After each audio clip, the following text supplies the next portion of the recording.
Welcome to my The Golden English channel and today we will read the story of The Wise Frog। अब देखो wise का मतलब क्या होता है? बुद्धिमान, बुद्धिमान मेंढक।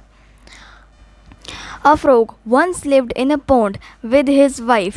एक बार एक मेंढक अपनी पत्नी के साथ रहता था तालाब में।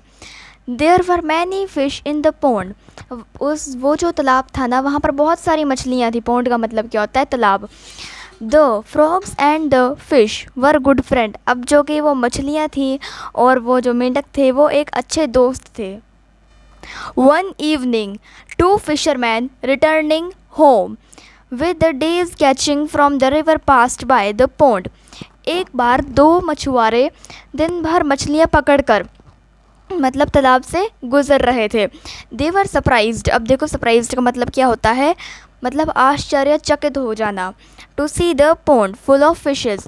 अब वो मतलब कि बिल्कुल मतलब हैरान हो गए थे उस तालाब को देख के कि वो तो बिल्कुल मछलियों से भरा हुआ है।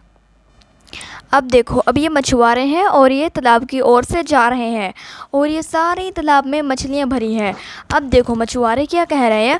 My goodness, this little pond is full of fish. अब ये क्या कह रहे हैं कि मेरी किस्मत आज कितनी अच्छी है कि ये जो पूरा तालाब है ये किससे भरा है? मछलियों से।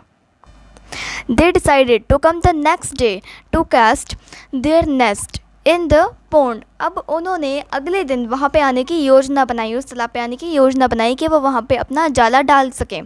The frog who happened to be resting at the pond's edge।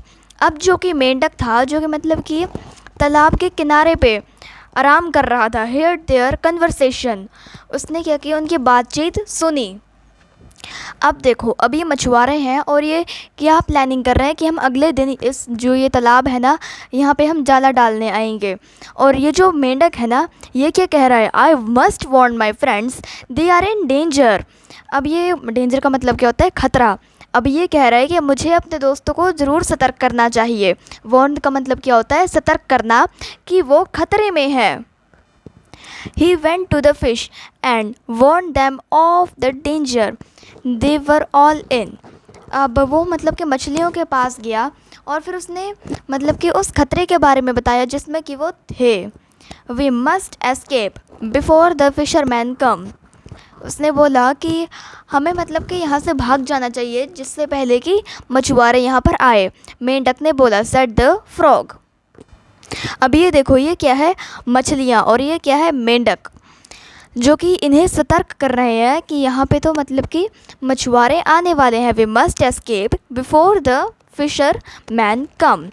हमें ज़रूर यहाँ से भाग जाना चाहिए जिससे पहले कि यहाँ पे मछुआरे आए। ये किसने बोला? मेंढक ने मछलियों को। But the fish did not heed to his warning. अब देखो यहाँ पे हीड का मतलब क्या होगा? हीड का मतलब क्या होगा? ध्यान देना। अब जो कि वो मछली थी ना, उसने मेंढक की बातों पे ज़रा भी ध्यान नहीं दिया।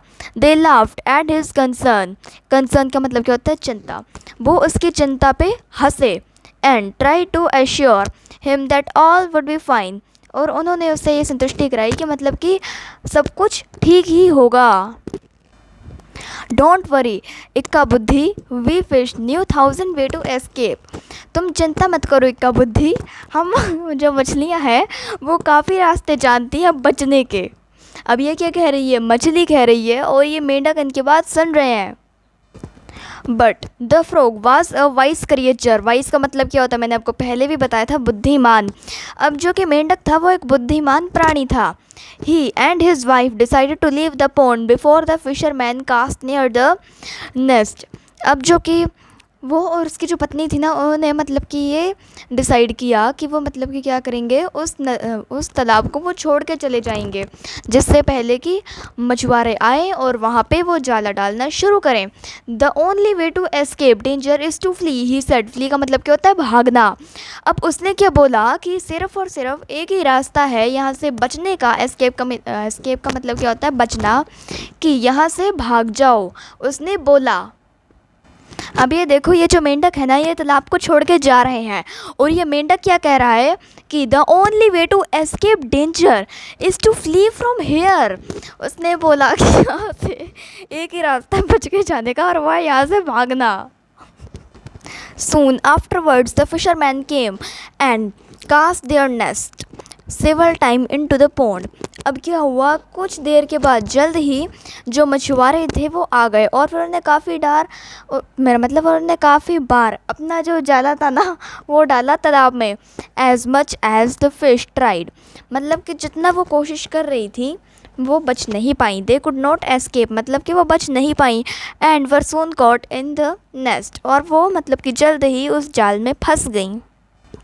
अब ये क्या कह रही है कि हमें यहाँ से ज़रूर बच के जाना ही चाहिए. मेरा मतलब कि अब ये फंस चुकी हैं और ये ऐसे कर रही हैं कि मतलब कि हाँ, हमें मतलब कि उसके मतलब कि जो बात थी वो हमें ज़रूर सुन लेनी चाहिए थी. जो कि वो कह रहा था कि तुम्हें यहाँ से ज़रूर बच के जाना चाहिए, तो उन्हें वहाँ से जाना ही चाहिए था.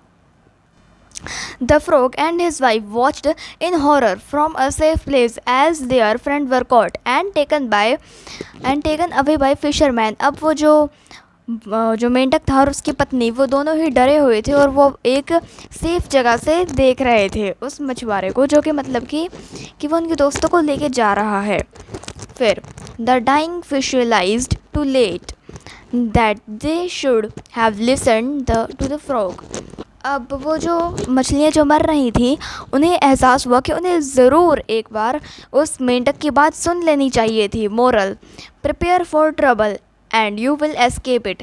हमें मतलब कि हमेशा ट्रबल का मतलब क्या होता है, मतलब कि परेशानी या चिंता. ऐसे हमें हमेशा अपने परेशानियों के लिए तैयार रहना चाहिए और हम इससे नहीं तो बच पाएंगे. अब देखो यहाँ पे जो मेंढक है ये इनको देख रहे हैं एक मतलब कि सेफ़ जगह से, और ये मछलियाँ रो रही हैं और कह रही हैं कि हमें ज़रूर उसकी बात सुन लेनी चाहिए थी, और ये जो मछुआरे हैं ये इन्हें पकड़ रहे हैं. Please like and subscribe my channel. Thank you.